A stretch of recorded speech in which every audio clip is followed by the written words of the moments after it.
Hello everyone, in today's video I'm going to show you how to fix apps crashing in Realme Neo 7X. So let's start the video. First of all, update your all apps. After update all the apps, then open your settings. In settings, scroll down and here you can see the option system and update.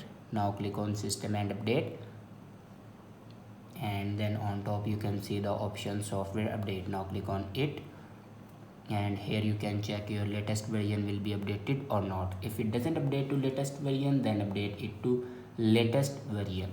After update a latest version, then go back and click on backup and reset. Now click on reset phone and then click on reset all settings. Now here enter your password to reset your all settings.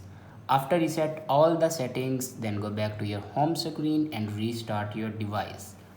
For restart your device, press and hold power button and then swipe up to restart your device. After doing these steps, your problem will be fixed.